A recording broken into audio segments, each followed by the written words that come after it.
Today's Animal Spirits is brought to you by the best, soon to be biggest event in wealth management. That's FutureProof. It is in beautiful, sunny Huntington Beach, California, September. What are the dates, Ben? 15th to 18th on the beach. It's honestly, I mean, there's so much to do. It's kind of hard to even name everything that we do out there. You get to see people, see old friends, network, one-on-one meetings, listen to small talks with groups of people, listen to large talks with really well-known industry people. I go for a run on the beach every morning. I don't. Jump in the ocean. Jump in the ocean. There's pool time. There's drink time. There's eating time. There's food trucks. There's music. The biggest jump from year 1 to year 2 was something called the breakthrough sessions. And what breakthrough was speed dating. And it's opt-in, so you're not like paired with people you don't want to talk to. And it's 15 minutes, and I think there was like 20,000 meetings or some crazy number. And I've said this a million times. If you left FutureProof and you didn't derive economic value, forget about all of the fun, and there's tons of fun. If you didn't derive economic value from that conference, you should probably consider leaving the industry. Yeah, and I think those meetings went way better than we thought. And there's probably more of those meetings taken than we would have assumed because we'd never done that before. So it was fun. So registration is live. You can go to futureproof.advisorcircle.com or go to our show notes on our website. We'll have a link. If you've wanted to go, please. I feel like last year when we got to FutureProof, Ben, we were like, did we not like pump it up enough? Did we not do this conference justice? Please hear our words. If you want to go, this is well worth it. It's going to be the best event of the year. That's futureproof.advisorcircle.com. And link in show notes, Animal Spirits again. et cetera, et cetera. Welcome to Animal Spirits with Michael and Ben. Going to start the show with some exciting news. We started a tax practice at Ritholtz Wealth Management. I think this is the 3rd year that we're doing it.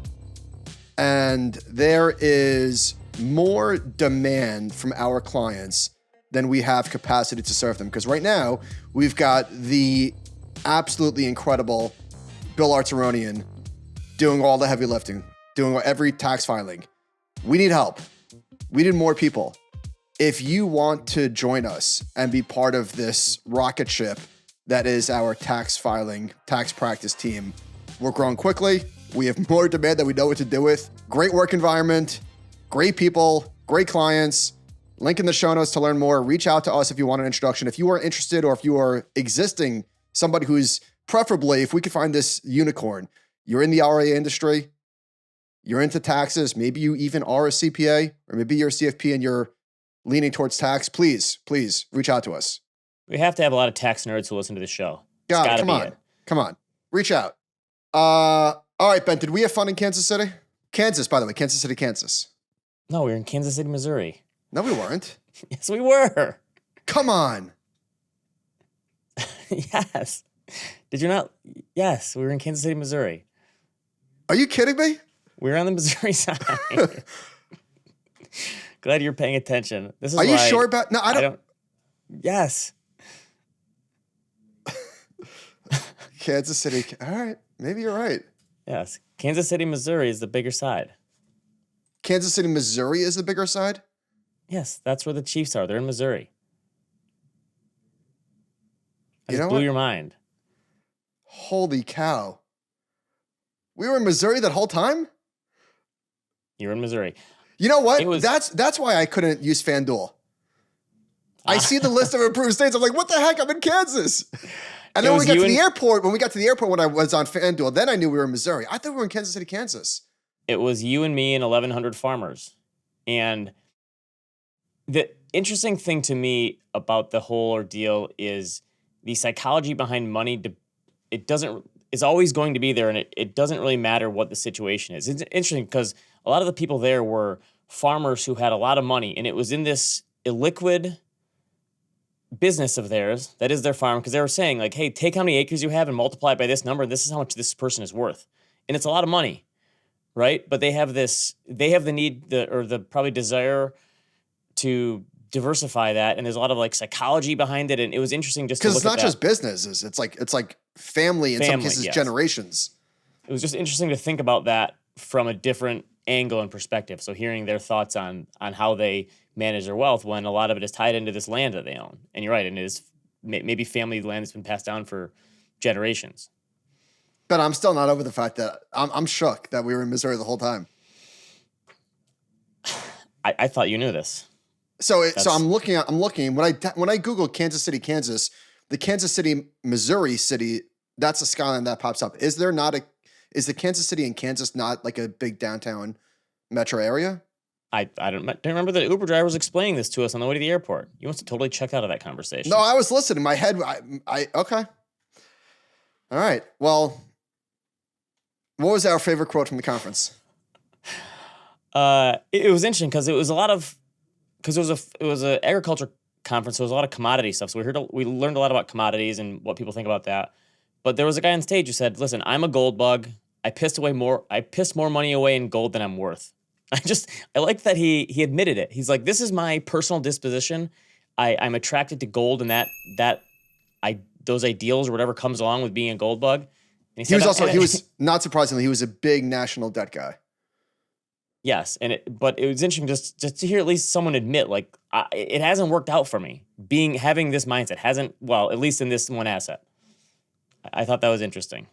We both like kind of elbowed each other when that comment was said. You know, it's different. Like when we were listening to some of the panels, it's a lot of macro, right? Yeah, because a lot of it I think it's because the commodity cycle is more cyclical than other parts of the cycle. Well, so it's also it's much more tied to inflation and interest rates and supply and demand and all that sort of stuff. It is a global asset, so it makes sense. That's the interesting part of we always say, most of the time you can probably ignore I don't know if you can ignore the macro when it comes to investing, but you don't want to make your investing decisions based on the macro all the time, right? Most people can't do that. Even the hedge fund managers who run a macro hedge fund have a hard time doing that. But if you're running a business like that, then the macro is really, really important to you. And it's still hard to predict.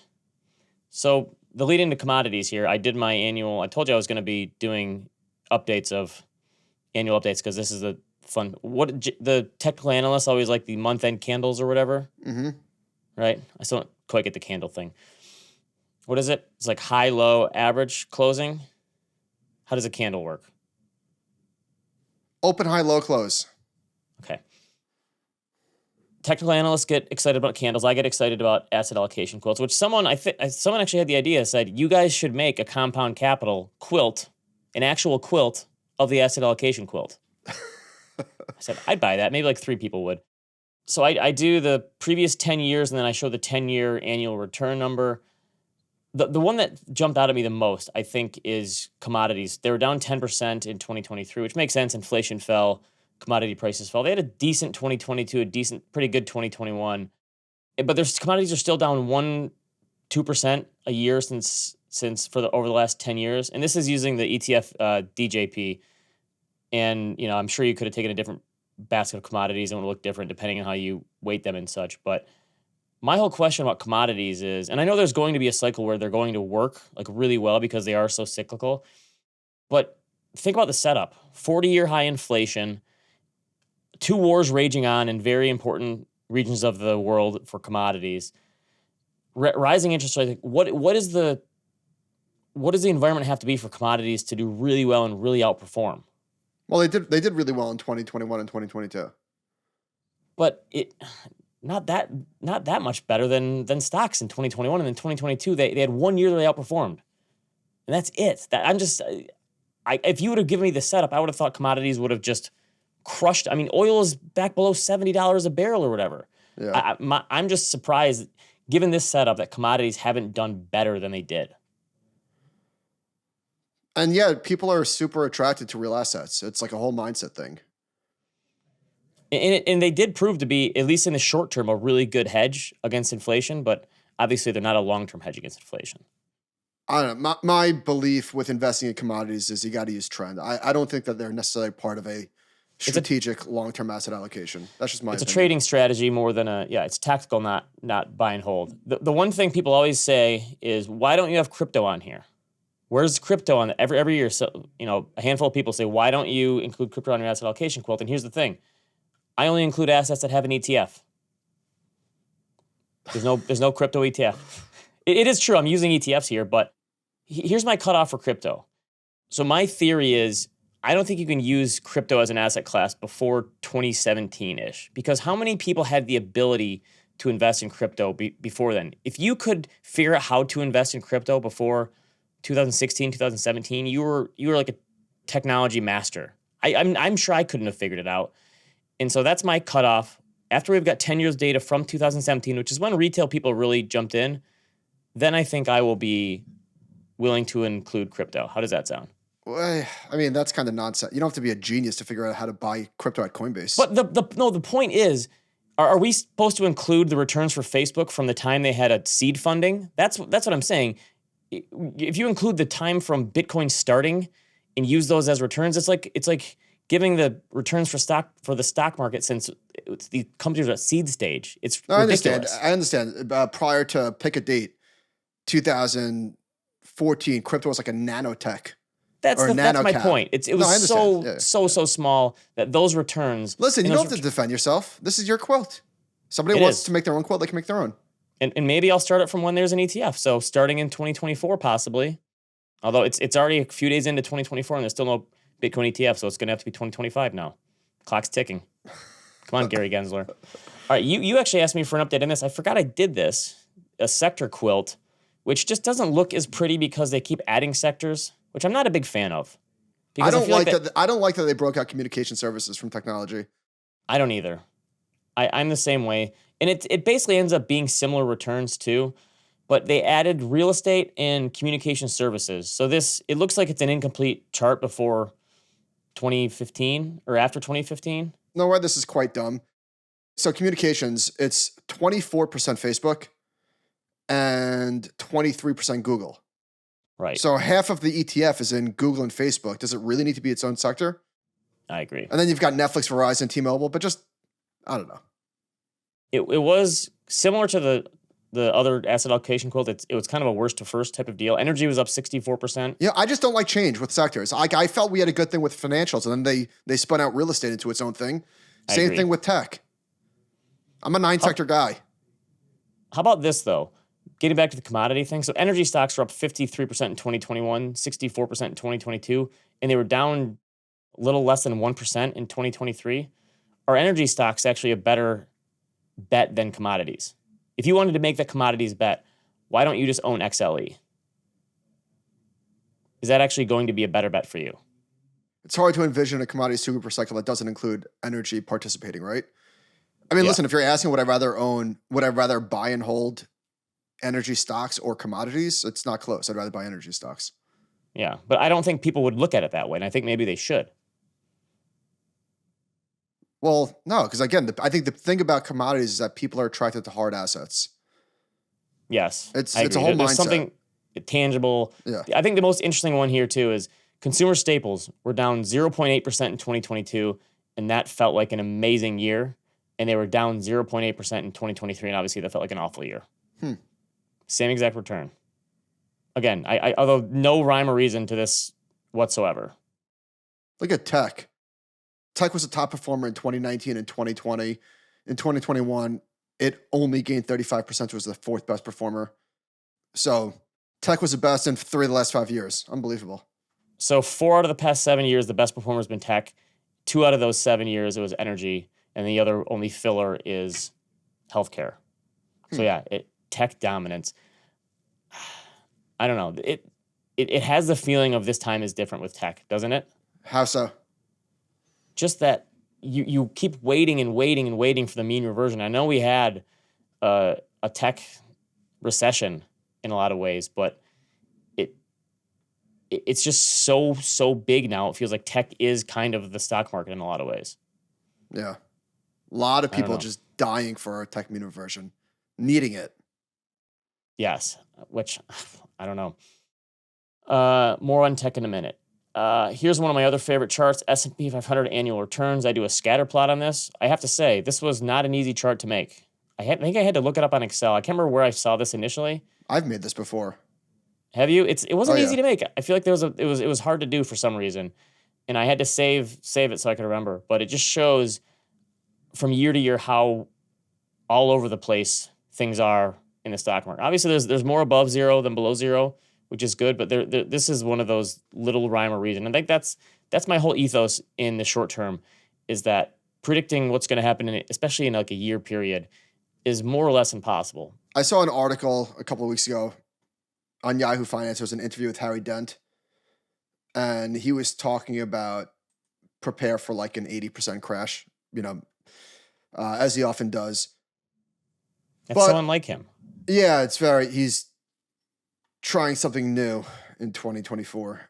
The reason why I think people are so susceptible to that sort of predictions is because the truth of the matter is bear markets are catastrophic.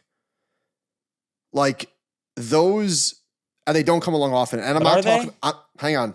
I'm not talking about the bear market from 2022 or the COVID bear market. I'm talking about the 50% bear markets that he's predicting. So in 2009, for example, the S&P 500 at its lows was all the way back to where it was in 1996. I don't think that you could understate how devastating an experience like that is. Somebody, Todd, I'm forgetting his last name, tweeted an article from a Los Angeles Times reporter at the bottom in 2009.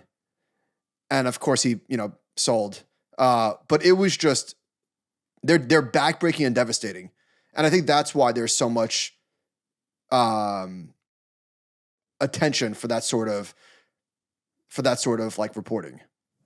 Well, that's also why there was so much doom and gloom throughout the 2010s, because that was so fresh in people's minds. People got so bearish and couldn't get out of that mindset when that crash happened. I agree with that. That those are just like the people still today worry about the 1970s inflation experience. And I think that's why so many people thought that the inflation experience coming out of the pandemic was going to be just like the 70s, because there were still people alive who remembered that period, and it's obviously scarring to them. So what do you think the implications are of just investing, where you could have literally, in the case of 2009, 13 years of gains wiped out in, under 2 years? William Bernstein updated his 4 Pillars book in 2023 for a second edition. And his whole, because he talks a lot about bubbles and booms and busts, and he makes a similar point as you, that like that is, surviving those things is important. That the Charlie Munger thing of, listen, you're gonna have to sit through 2 or 3 of those 50% crashes, and sometime in your life you're gonna have to ride it out. That's Munger's thing, right? You do it, and that's happened to Berkshire, I think, a few times in the last 40 or 50 years. But Bernstein says, okay, if you know that you can't handle those periods, then hold more cash. Hold more money in T-bills or short-term bonds or cash. And even if that's not what the portfolio optimizer would say makes sense for you, you should have more equities. If you can't hold through, then you just have to hold more cash. And I think that's probably the answer, unless you have a better solution. No, I think that's it. I mean, I think that's exactly right. Most people are not able to see their liquid net worth get cut in half. Especially, like, I think it's one thing if you're, in your early 30s and stocks are crashing and it's like a blessing, even though it doesn't feel like it. But if you're in your 50s or you're close to retirement, forget about it. It's just not practical. And I think for most people, especially for a retiree, the way to think about this is like, how many years worth of spending do I have in something like that? Cash, short-term bonds, T-bills, whatever bonds that can see me through. And is 4 years enough? Is 3, is 2, is 5 or 6? I think that's the way to turn that dial. Is can I, if we have a 5-year bear market or something, that is catastrophic and really long. So that's the way I think about it. Also, you mentioned Harry Dent. You saw the piece about the rich dad, poor dad guy saying he's like a $1.2 billion in debt, and if he goes bust, the bank goes bust, so it's not his problem. I'm changing my tune on him. He's winning me over. If I would have never known him to be a real person, I've never seen him in person, obviously. I would believe that he was a charlatan created by AI, because he checks all the boxes. Yeah, It's got to be is it a bit? I honestly don't know. It almost seems like it's a bit, but it can't be a bit. Mm-mm. Okay. I don't think so. All right. So getting back to stock market stuff, like you talk about the bad, let's look at the good. So I updated annualized returns through 2023. I did 5 years, 10, 15, 20, 30, 40, 50, 60, 70, and then all the way to 10, 28. 5-year returns. This is for the S&P 500, almost 16% per year. But the consistency of this chart is what is, I think, the magical part of the stock market. 10 years it's 12%, 20 years it's 10%, 50 years it's 11%. Now, obviously, there's time periods within this data where things look really bad. The worst one, and I think it's going to be the worst 30-year period in history for the stock market, at least modern history. If you start from 2000, we're at just a touch below 7% per year. And so that's going to probably be the worst 30-year return. That's always my favorite stat, is an 8% per year return from the peak in 1929. For 30 years from there, you got 8% per year. And that's the worst 30-year return in the S&P 500 history. I think we're going to get that from the year 2000. That is pretty bad, considering the pain that you had to suffer for those returns. That's not great. So you lived through an 85% crash and still got 8% return. I think that's unbelievable. Because move it forward 2 years and your returns were probably 16% per year or something. Nah, right? I'd just rather just be in cash and avoid the hassle. Well, but my point is that the short-term returns are so all over the place, and the long-term returns are relatively consistent. And even if we don't get these returns going forward, people keep saying that, it is quite a wonder that the stock market can do something like this. I feel like there's a certain segment of the population that doesn't just know a lot about this stuff, who thinks that it's manipulated or it's propped up or whatever. But the reason why the stock market goes up is because earnings go up and dividends go up and the value of these companies goes up. I was thinking how like some of the Bitcoin evangelists who denominate everything in terms of the price of Bitcoin, where it's just like a religion for these people. Imagine if there was those people inside of the stock market who are stock market zealots that were like, and just proselytizing all over the world. Like, listen, here's the deal. You could own a piece of Apple. You can actually own a piece of NVIDIA. You can own a piece of the best companies in the world. Like, imagine that cartoon character existed, but it's just as reasonable as the Bitcoin. It's more zealots. Reasonable. I'm probably as close as we could get to that. I push the stock market as much as I can. So the thing is, since 1928, the stock market is up 9.8% per year. That includes the 1929 to 32, 85% crash. That includes a 50% crash in 73, 74. It includes 1987. It includes the 50% crashes we've lived through. All the bad stuff that you can throw at it, and it still did 10% per year. I think that's amazing. And I do think it's reasonable to think, I don't know if that can happen going forward because we've taken away the left tail in a lot of ways, but it's still impressive. Totally. All right. Torsten Slok from Apollo had a piece on the market cap of the Mag 7 that it's 4 times the Russell 2000. He was saying this is a picture of the AI bubble. And he's saying the Mag 7 is the AI bubble. It's way bigger than the whole small cap index. And then these charts we've talked about before, how these 7 companies are bigger than Japan, Canada, and the UK combined. We've kind of beat this one to death, but I thought his follow-up was interesting. Look at this next one. It's not just the U.S. stock market that dominates the rest of the world. This is the U.S. Treasury market. Total value of government bonds. I've never seen this one before.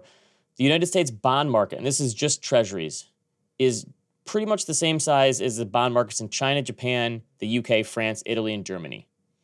So it's our bond market too, and this is why the U.S. is so dominant in all facets, because we have the 2 biggest, most liquid markets in the world in Treasury and the U.S. stock market. We got an email, speaking of Apple. In my predictions, I was pretty pessimistic on Apple, and somebody in our inbox said one thing about Apple that is not in the price. Like, they haven't said anything. They've been very coy on what they're doing with AI, if anything. If they end up with a new product or a new service or platform or whatever, like nothing AI related, including the headset, which is the first new category in a long time, none of that is in Apple. And I thought that was a good point. Like, if that happens, Apple could have another monster year because nobody's expecting it. Would you buy the glasses? Not yet. I'm not gonna buy the first edition, but I can't wait. So if to they have a said pair you of can those. you can watch the Knicks game courtside every day because you wear these goggles and you have to pay Yeah, $1,000, whatever you have to pay for it, you would do that. in. Okay. Like imagine being on an airplane and watching something equivalent of a movie on a movie theater size screen. I just can't wait can't for do- these things. I can't do it. You're gonna look like You an idiot. can't do it. You're gonna look like an idiot. Dude, people used to think wearing an AirPods made you look like an idiot. And I Fair. agree. I don't think you're going to be seeing people walking on the streets with Oh, these I things think you on. will. You probably will. And Okay, in Silicon Valley. No, I can't wait. I think these things are going to be monsters. Where are we going next? Can it really be that much better than a 80-inch TV? Yes. You think so? Yes. I don't know. But I don't know. Okay. We've talked a lot over the years about Kathy Wood's predictions for Tesla and how here's the bull case and the bear case and the base case. And the FT did something about this. And they looked at the current bull bear case for 2027, bull base bear, right? And it's from the current price. It's just an astronomical leap forward. The bear case is $2 trillion in market cap. Yeah, didn't we do this last year? That's kind of. But so they have these good charts. But the thing is, I think the reason people still take these semi-seriously is because their bull case from whenever it was in 2017 or something was right. Yeah. Like the first one they did was right. And I think that's the most dangerous place to be as a pundit or as someone who's trying to predict the future is being right once in a row. And because at that point, you've got all sorts of goodwill. And it doesn't matter how many times you're wrong because you can point to that one time you were right. Mm-hmm. And so I think that's why. So they put some other ones in. And then they actually show, here's the current price, and here's what the case was in 2020, and in 2021, and in 2022. And those ones didn't even come close, obviously. Not impossible. That's probably pretty unlikely. Mostly impossible. Speaking of Tesla and Elon, so Elon's just gotten so famous and powerful. Bloomberg has a podcast that they're dedicating just to covering the business of Elon, which is fair game. I mean, it's massive. He's a very incredibly powerful and influential person. Twitter is such a hellhole. He did with all of this. He was fighting with Mark Cuban last night, calling Mark Cuban a racist. It is really, really ugly what goes on Twitter. And I think, like, I wanted to throw my phone yesterday. I'm like, why am I scrolling on this bullshit? Think like the good thing is that I think most of our listeners are blissfully unaware of the nonsense that is Twitter. Like, I know that it was a big part of our professional development and we still use the platform a ton for research and, met a lot of incredible people. But do you think that most people are just not on Twitter? Right. And the people who are on it are really on it. I still just come back to you have to have the right filter. So I follow finance people that I know will share stuff I find interesting, charts and stories and such, and then sports stuff. That's my Twitter experience for them. And maybe some pop culture. It's hard to That's my avoid some of Twitter the experience. ugliness. But I agree. when you're texting with somebody, just things that get lost in translation. I don't know if they're texting with a smile. Sometimes you don't know intent, and that's Twitter. It's just hard to communicate with strangers when you don't know the intent. And whatever. Enough of that. And people keep commenting about how if I was a billionaire, why would I spend all my time fighting with people on Twitter, or because Bill Ackman is doing this and Elon Musk, and I think it's just the human condition that it doesn't matter how much money you have. Some people are just going to get the dopamine or have the desire to do this, right? So you watch that show, like The Murder at the End of the World or whatever. To share their opinions and try to influence others' thinking. Yeah, but yeah. And they want the adulation, they want the likes, and they want the retweets. Yeah. But you saw that show at the end of the Murder at the End of the World or whatever with Clive Owen. I'm still only partly way through that. We're falling a little behind on TV. But his whole thing is he's like this Elon Musk, Steve Jobs type guy, and he's using his billions and his power to create these new. He's like doing backroom deals, and he's like the Illuminati kind of guy, right? We're gonna fix the climate based on this one group of people, and that's like the movie star thinking of this, like the billionaires are doing these backroom things where they're going to save the planet. And in reality, it's like, they just want to post. They want to be a poster. They want to tweet. You don't get if I had all this money, I would do something super. And obviously, Elon Musk does some really cool stuff, but he just wants to be a poster. And I think that's the human condition. I want to post and I want the retweets and I want the memes. Yeah. Okay. From Goldman, they did the close to final numbers for mutual and ETF inflows and outflows, money markets. I think the most impressive thing. $7 trillion. Holy moly. Well, the most impressive thing is that out of the $7 trillion, it was 1.3, almost 1.4 that went into it. It's the relative percent in those assets that went into it, right? So we're talking 20% of the assets came in 1 year. That's the part to me that is just mind-boggling, is how much, and the fact that money is still pouring into bond funds. Bonds went through their worst bear market ever in 2022 and partly in 2023 as well, and money still poured into bonds. People didn't flee maybe some of that money that went into money markets came from bonds, but there was a net positive flow into bonds in 2023. Only $95 billion into U.S. equities. Not much. I think that's relatively surprising, the bond thing, that people didn't flee en masse because bonds got crushed.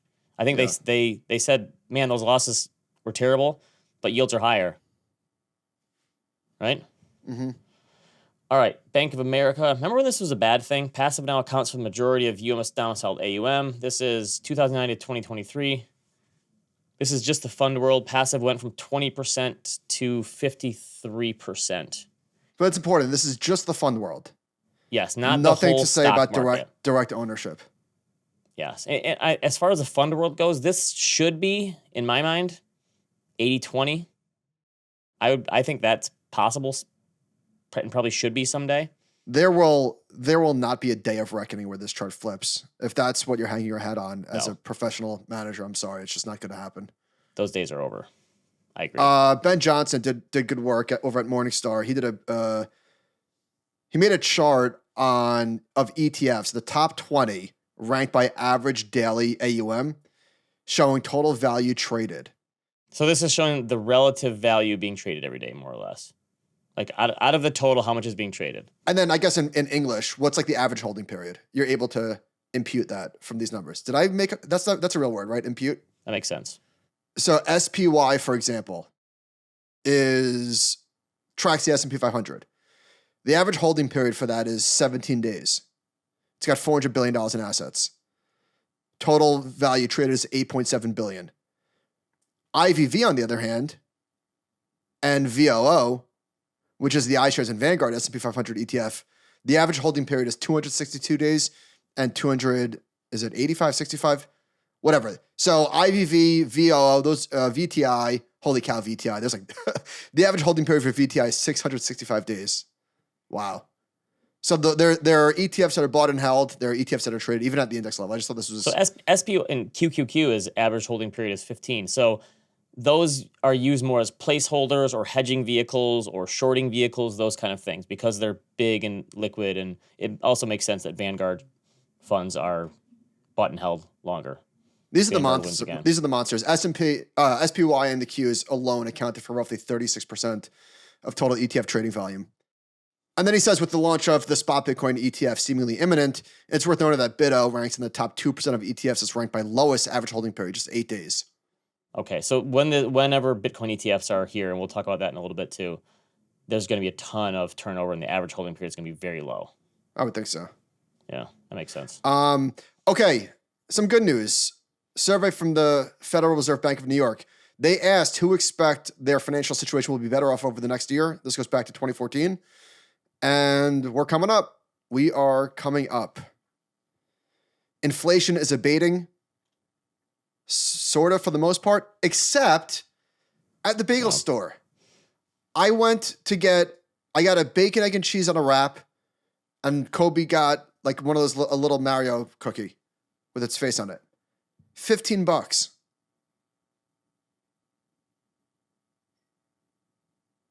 All right, whatever.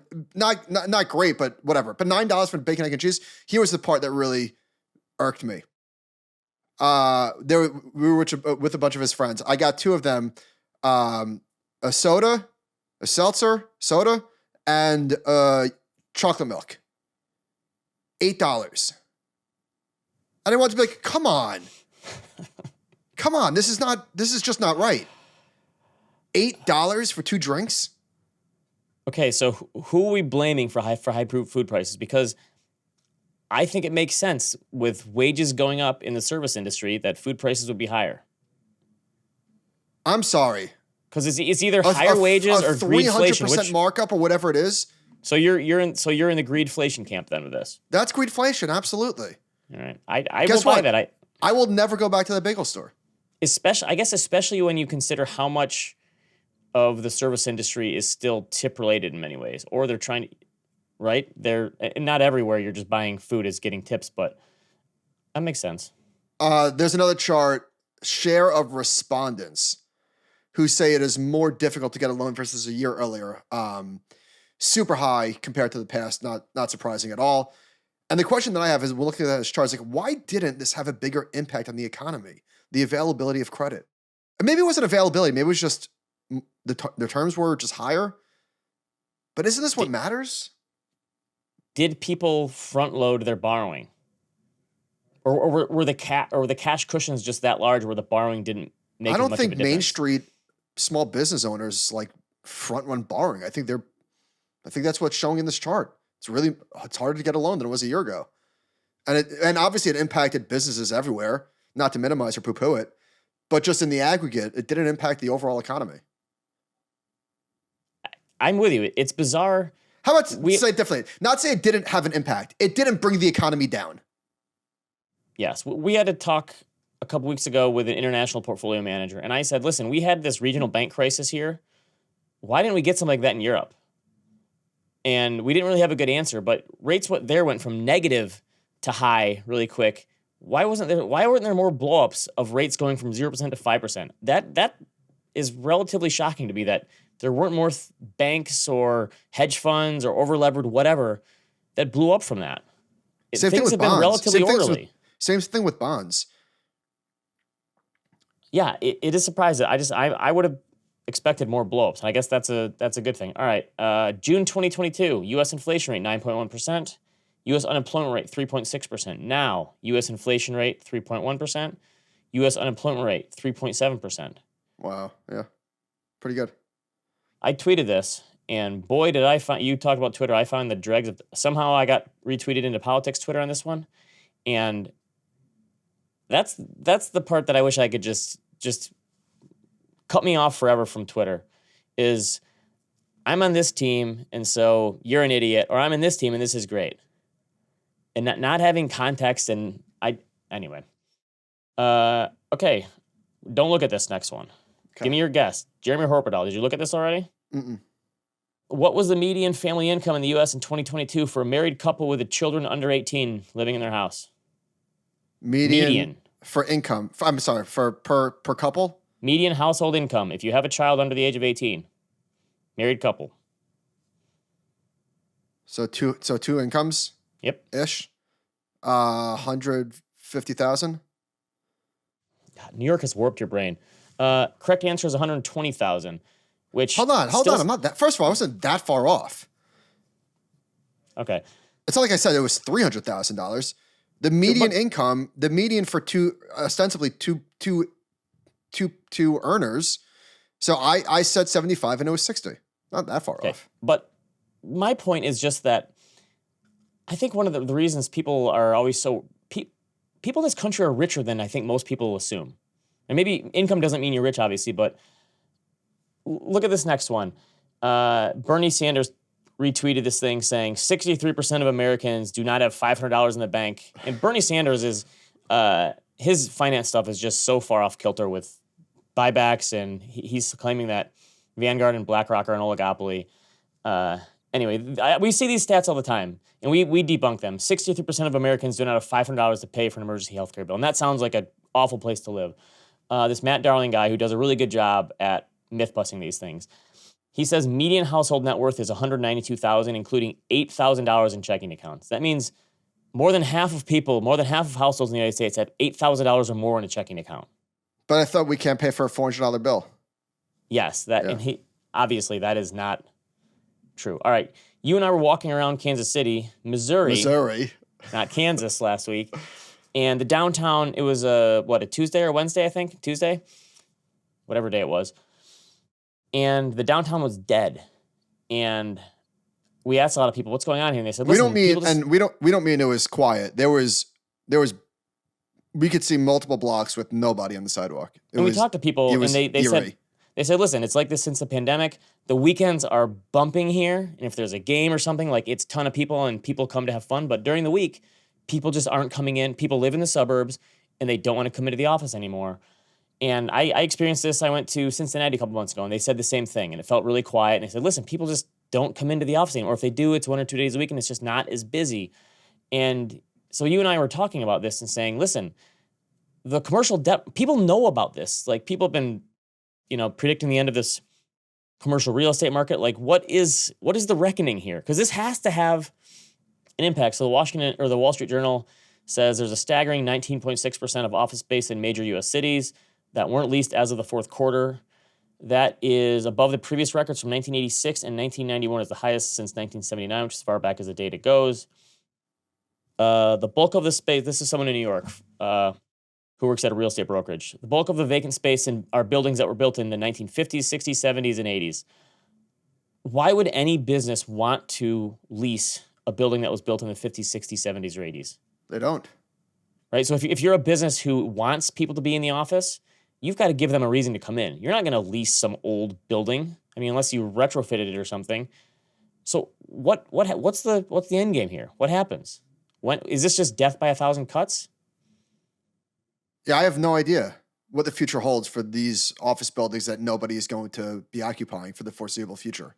Like, people keep saying, well, turn them into apartments and condos, but how expensive is that, and how long does that take, and what are the rules and regulations on that? That seems like it makes sense in theory, but I don't see that happening very quickly in practice. It sounds like something that's like easy to say, oh, just convert them. Yeah, how? Right. With whose money? But, I don't know. So who loses on this deal? Do the banks lose? Do the real estate investors? I'm sure there will be winners. Like, the distressed debt people will be winners, but who's on the hook for these loans?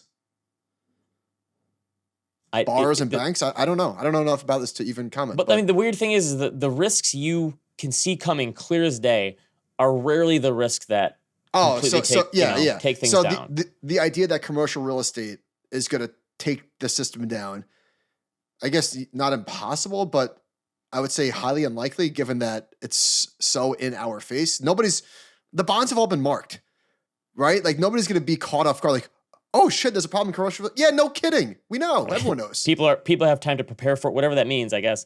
Yeah. The Financial Times had a piece, and they looked at books and literature and publications going back to 1600. I don't know how they did this. And they looked at words per million related to themes of progress versus caution in English, French, and German books. And they show that progress and future are on a huge decline in the last, call it, 50 years, since the 1960s or so. And caution, worry, and risk are increasing. And they're saying this is a bad thing. Unfortunately, this is what people want. The weird thing is, like, people complain all the time about our education system stinks, and people are so worried all the time and about the future. But then why do we keep creating innovative companies and technology, having technology breakthroughs?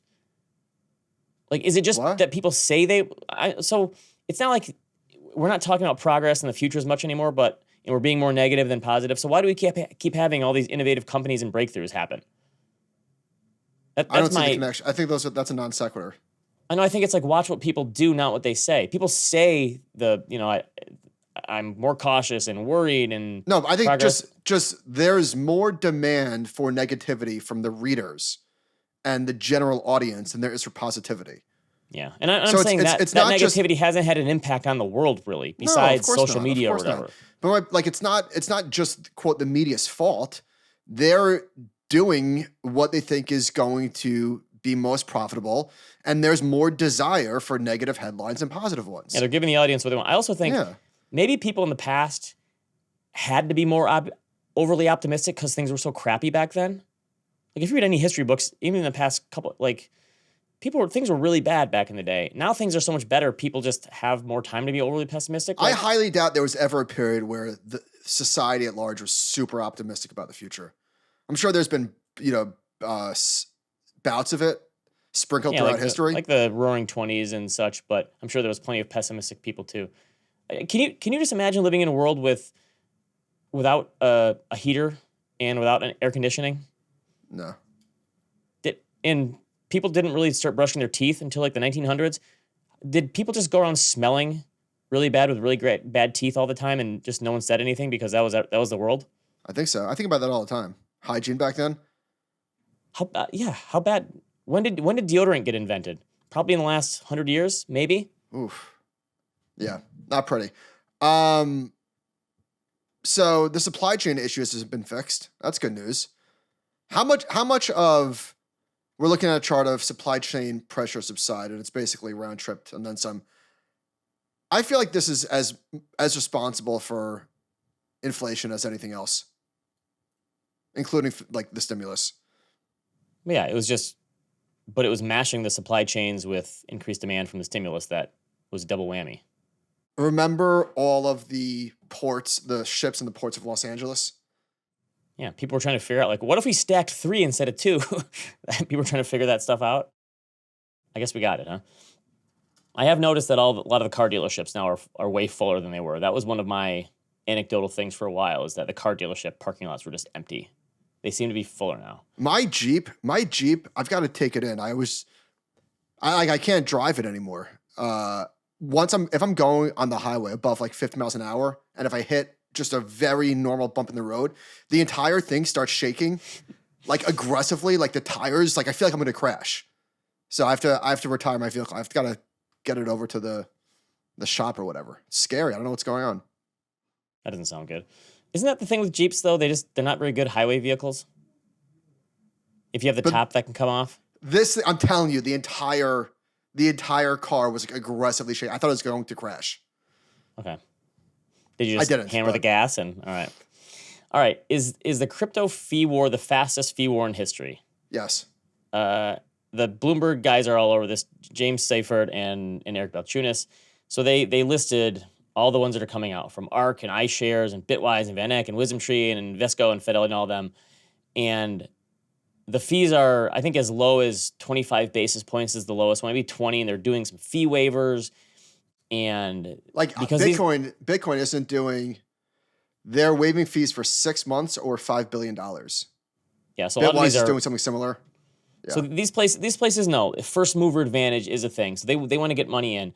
But I think a lot of people were actually surprised at how low these fees were. And I kind of am too. The fee war basically happened before any assets even hit these things, which I think is a good thing for consumers. But I'm surprised that it was, and then Grayscale just said, F it. We're charging 1.5% and we're going to milk this thing for as long as we can. And I guess just retire it once money comes out. Are they just hoping that, listen, people probably have gains maybe. They want the... Yeah. I think from a business, it's a good business decision. Why would they lower fees? They already have $27 billion in assets. Shouldn't this be an SEC thing though? What? Where, I don't know. It just doesn't seem fair.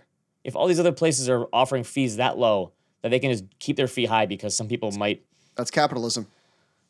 I don't like it. All right. Listen, I don't like the bagel store charging $8 for a bagel. Guess what? I can take my business elsewhere. True. This is greedflation. All right. We had a tweet yesterday. It costs less to buy a Bitcoin ETF for a year than a single trade on Coinbase, 40 to 60 basis points versus 25 basis points for a retail sale trade. Obviously, if you hold your Bitcoin at Coinbase, paying it up front. This is kind of like brokers versus AUM advisors, right? If you hold it, that's fine. But how does Coinbase continue to... What do they bring to the table now that ETFs are available? Why would anyone transact on Coinbase unless they already have money on there? Why would they ever get another new customer with an ETF that exists? A few things. Number one, you can only trade the ETF from 9:30 to 4. And Bitcoin moves like hell. And so people want to trade when they want to trade. That's one reason. Fair. And that's one reason. But No, isn't, I'm just that, kidding. isn't that going to go on? Isn't Robinhood going to have that immediately where like, hey, we're going to allow you to trade the Bitcoin ETF around the clock? Yeah, someone's gonna do yeah, that. yeah, for sure. Also, Coinbase is going to be a major custodian for a lot of these ETFs. So they're going to benefit from that business. Although there was a research report, I think Josh was sharing it with us, that it's going to only add, they're projecting it to add like only 5% of revenue, not a huge line of business. But what's good for Bitcoin is good for Coinbase. More activity, more trades. Also, it's a global market. Like Coinbase is a global custodian. Yeah, I guess there already are ETFs around the globe, and Coinbase has been fine. Where's the growth coming from them? Because custodian, that's a take off a tiny slice. Yeah. All right. John says, who's also a Jeep driver.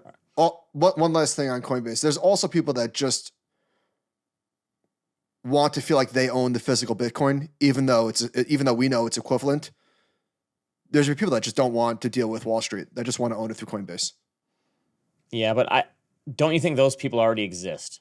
How many new people coming in are going to go, I'm going to choose physical Bitcoin over an ETF? Very few. All right. John, our production guy, says you have a death wobble, probably loose track bar. He says he can crawl under there for you if you want.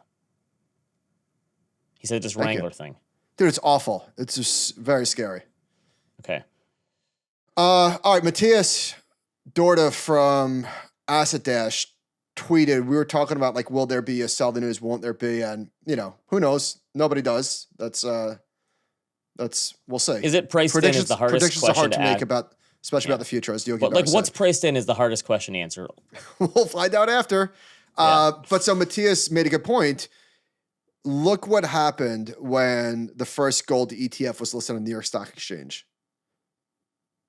You're bringing in many more potential investors. So wait, when did GLD come out? Like 2006? 2004?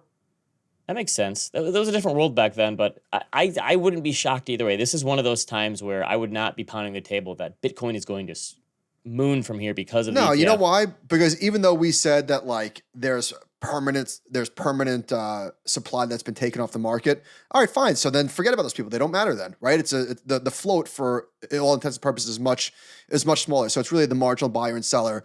Now the question is, how many people front ran the ETF, right? There's a lot of people that thought that the ETF was going to come to market and they bought Bitcoin and they plan on selling it into the ramp.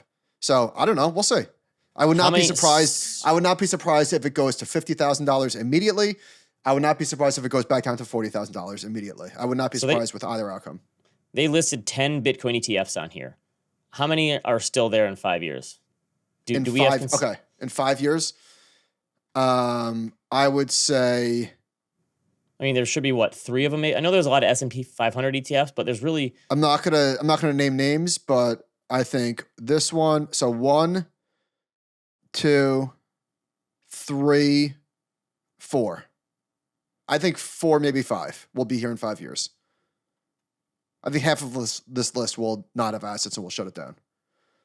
I don't love any of the tickers. HODL's probably the best one from Van Eck. I'm surprised there's not a BTC. I guess Fidelity has FTBTC. I'm surprised someone did just get BTC. Yeah. Yeah. All right. We got a good email on paying down a mortgage with a 3.6% rate. We heard from a bunch of people about this. Another good reason you could have mentioned in favor of not paying down a cheap mortgage.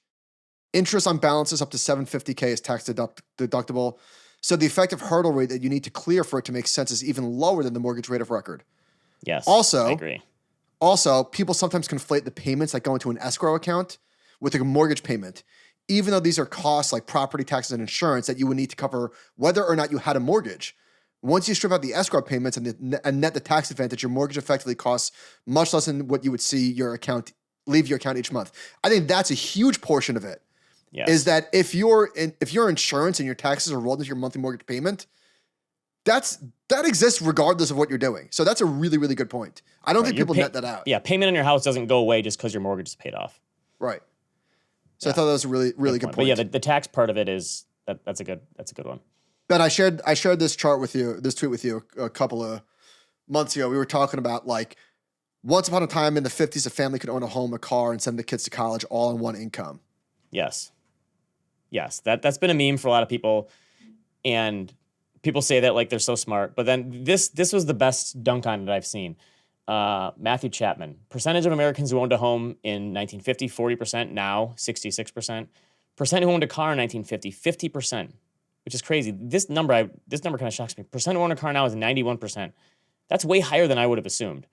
Percent who had a college degree in 1950, 5%. Percent who have a college degree now, 44%. Nostalgia is a hell of a drug. And I think people warp their brains into thinking that the past was better when it... Morgan had a great chapter on this in his book, Same as Ever, talking about how everyone thinks the 1950s were this like, beautiful time period. And it's just very easy to debunk. Yes. It sounds, yeah. I think it's the pictures, honestly. Like the picture that you include of the... And have you ever seen a 1950s house? Do you know how small a 1950s house is? How many people are signing up to live in one of those today? How many millennials who are going to sign up to live in a 1950s house? And guess what? No air fryers, no mudrooms. How do you even That's live? True. No mudrooms. Did they have mudrooms in the 1950s? I think not. Bedrooms are so small, you would put 3 kids in my mudroom back in the 1950s. That is true. There would have been bunks and 5 people to live there. All right. I lived in a bunk bed. Oh, I had a bunk bed when I was growing up. Oh, yeah. I had to share a room with my brother. So when we went to my father's house, my parents were divorced. When we went to my dad's apartment, we shared a bunk bed. Wow, I haven't thought about this in a long time. So it was a 1-bedroom apartment. It was my dad's bed and our bunk bed. In the same bedroom? In the same bedroom. That is something. I think that's something that a lot of people don't. There were so many more shared bedrooms back in the day. Now it's like everyone needs their own bedroom. Yeah. I agree. All right. Actually, my father shared a bedroom with his grandfather. One of my uncles still lives in the house my dad grew up in. Not a big house by any means. Very tiny by most standards for today. My dad had 4 siblings, so it was 5 kids in this house, and I have no idea how they fit. Yeah, so we talk about the 50s. My dad grew up in the 50s, literally as a 7-year-old boy shared a bedroom with his grandfather. Could you imagine? Right. I think there was a lot of that. Yeah, that people don't understand what it was really like. Yeah, the good old days. The good old days. LOL. Yeah. All right. Sports are both dumb and great. How's that? Do you ever step back and think, what? But do you ever step back and think, like, why do we care so much about this stuff? But allow me to have like a moment here as a middle-aged father. So my kids got really into Michigan the last 2 years. My twins are 6. My daughter's 9 going on 10. She got really into it. So I brought her to her first game this year at the big house, and it was awesome. And they played on January 1st against Alabama. My double reverse last week, my double jinx reverse worked. And it was on January 1st, and we had nothing to do. So I just drove around with the kids all day trying to like run errands and take them to the park and stuff just to kill time, to tire them out before the game so they would actually sit and watch it. And we were listening to like the Michigan fight song and Mr. Brightside that they sing at the game. And my kids are screaming at the top of their lungs, and they all have Michigan shirts on. And I thought, like, I honestly almost got like choked up because I'm like, oh, this is the stuff. This is why we do this, because it's something to do with my kids. Mm-hmm. Like that's where I am at life. Like, oh, this is okay. And so Michigan won the national championship last night, and I let the kids stay up and watch it. 2 of them, the 2 young ones, didn't make it. They fell asleep on the couch. But it was one of those things where, you know, when they always say in psychology, when you achieve the goal you thought you wanted, it feels like almost a letdown, because it's like the journey along the way. Yeah, of course. But I had that feeling last night, and I was trying to tell my kids, like, enjoy this, because, you know, this might never happen again for you ever. Like, this could be a one and done thing. But I was probably talking more to myself than them. But that's a, try to enjoy this, because they're all below 10 years old, so they don't know. And also my kids got so lucky. The Lions are going to the playoffs the same year Michigan won the national championship. So I'm like, listen, guys, it is not always going to be like this. There's going to be a lot more heartache in your future as a sports fan. Well, congrats as a Michigan fan. Lions caught a tough break. I think the Rams have a serious chance of beating them. I do too. That's going to hurt but I'm just glad they made it. So it's a tough break. I'm rooting for the Lions. We got an email, Ben, from one of our younger listeners, and I'm reading it thinking, like, it's a little weird. It just sounded a little weird. It felt like it was coming from someone who spoke, English was their second language or something. Yeah, It didn't flow. Yeah, that's right. That's exactly right. So then he ends it with, P.S. This email was written entirely by ChatGPT, except this part. I hope that shows that I can be fairly tech savvy. I'm still mostly an idiot. I want to express my gratitude, nothing else, blah, blah, blah. And you know what? Somebody asked us a couple of weeks ago about like networking ideas and stuff. This was super clever. I spoke to this gentleman. Great kid. That was really... It was a good way to stand out. That's how you do it. I couldn't tell if it was lazy or enterprising, but I guess I'll fall on enterprising. Here's my first AI request. We were at the hotel in Kansas City, Missouri, and every time you walk into a hotel room, who pops up on the screen? Every time. AC Slater. AC Slater. Can we please replace Mario Lopez with someone else? Can I have a pick of like 50 different celebrities that I can choose from as an AI version of them? So it's not Mario Lopez? He's looked like 18 years old since he was 15 years old. Yeah, nice guy. He's got the dimples. Great. I'm sick of seeing him every time I walk into a hotel room. Can it be someone else besides Mario Lopez? That's all I ask for, AI. Give me someone else. All right. You know what's a great service? Uber One. So Uber One is a monthly subscription fee. I think it's like $10.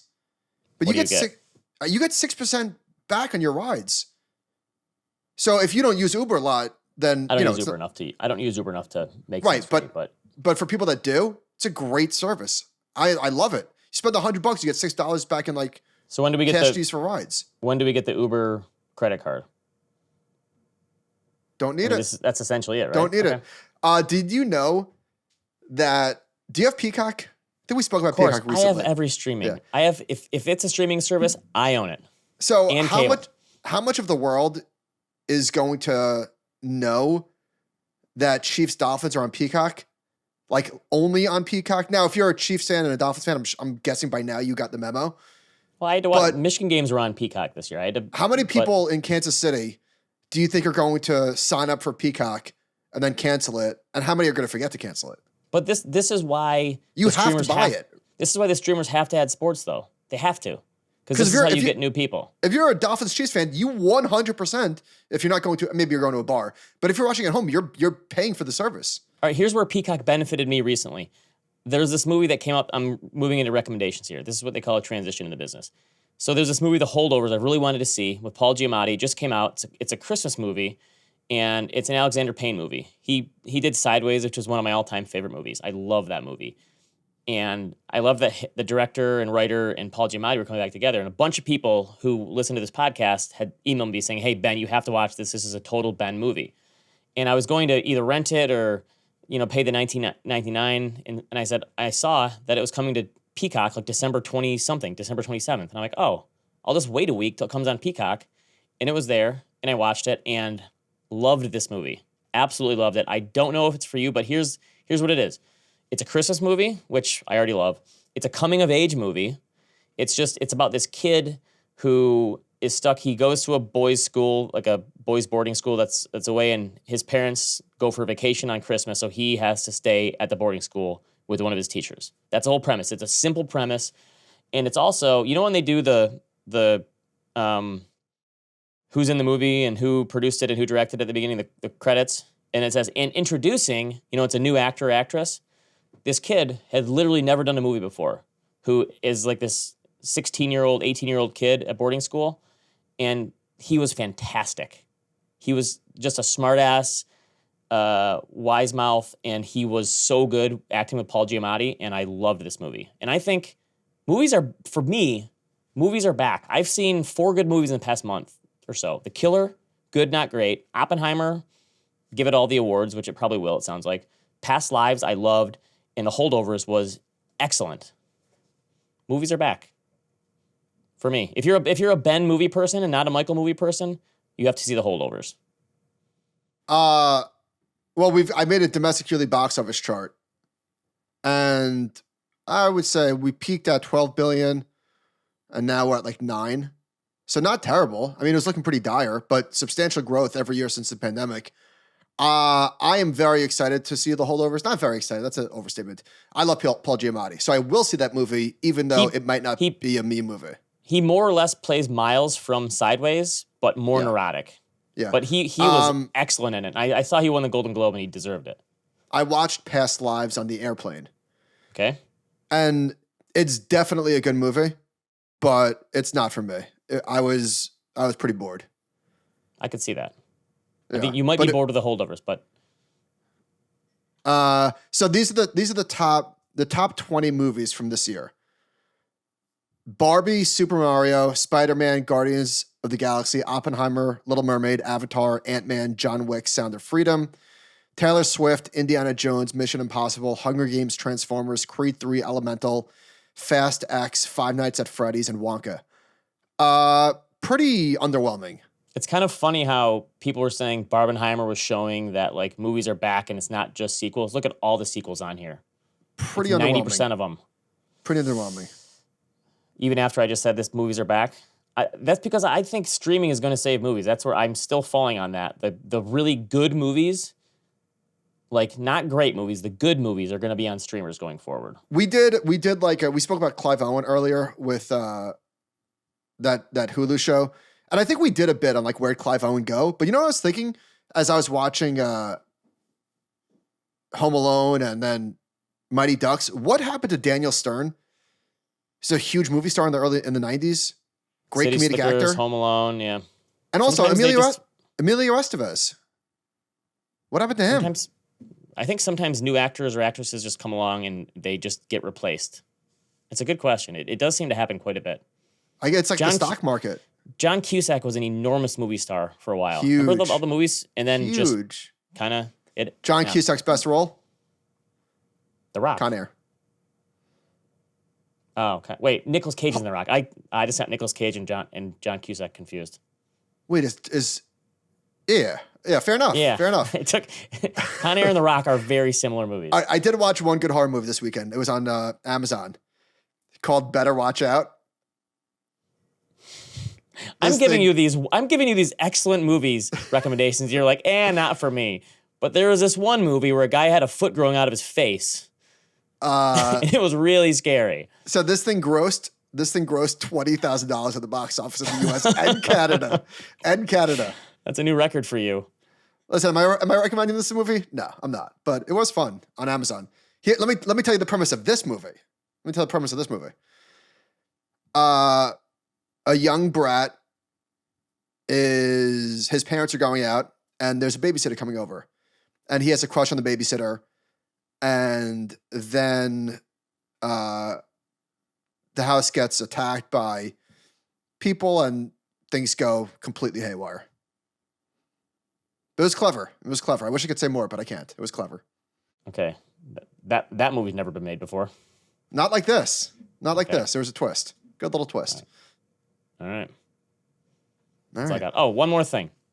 Looking at your list, my son is into action movies, so we watched all the Indiana Jones movies over Christmas break, which was 2 weeks long and way, way too long for the kids to be off. But the new CGI, here's my take. CGI has ruined action movies. I'm not seeing the last one. I'm not doing it. I was, and I love the Indiana Jones. And here's the thing: we watched the old ones first, then we watched the new ones. And the CGI, the ability to use CGI, it's like a crutch because now they can make it. It's just so much more over the top. And obviously, the original Indiana Jones are over the top, but they make it look realistic. The CGI, I feel like I'm watching a video game. It's not even like there's no stakes at play when it's CGI to me. Fargo slowed down a little bit for me. I mean, I'm still with it, but okay. The last episode I thought was really good. Okay, yeah. Did you watch the 8th episode? No, I'm 100% done. Next week I am so excited because I've been pretty dry with TV stuff. I'm so excited for True Detective. All right.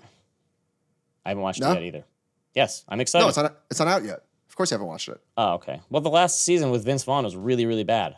This one's supposed to be really, really good. Jodie Foster. Let's do it. Among others. Right. What's our email? Personal emails, personal responses. Animalspirits@thecompoundnews.com. Thank you for listening. We will see you next time.